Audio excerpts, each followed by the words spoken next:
EIRL, le cri de guerre d'une équipe de rugby, l'Eldorado du créateur d'entreprise, ni l'un ni l'autre. EIRL, c'est l'entreprise individuelle à responsabilité limitée.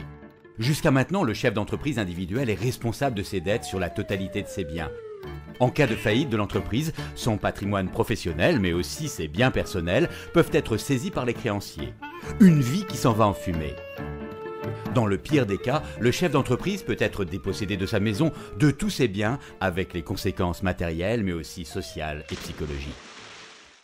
L'UPA, qui défend les intérêts des chefs d'entreprise de l'artisanat et du commerce de proximité, demande depuis plusieurs années que les travailleurs indépendants puissent protéger leurs biens personnels, mais pas à n'importe quel prix. Le gouvernement a entendu cette demande et a créé l'EIRL.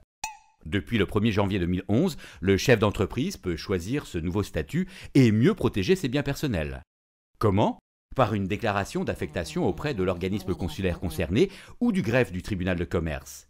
Il précise le patrimoine qu'il dédie à son activité, un terrain, un fonds de commerce, des véhicules, de l'outillage. L'avantage de la formule est évident. Les créanciers professionnels ne pourront pas saisir le patrimoine familial et personnel du chef d'entreprise individuel. Il sera plus facile de transmettre ou de vendre le patrimoine professionnel de l'EIRL puisqu'il est bien identifié.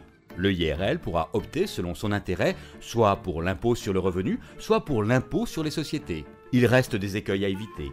En particulier, l'UPA appellera les banques à ne pas minimiser leur offre de prêt lorsqu'elles concernent des entrepreneurs individuels à responsabilité limitée et à ne pas exiger des garanties autres que le patrimoine professionnel affecté. L'EIRL apporte une nouvelle liberté aux chefs d'entreprise, à chacun de s'en saisir.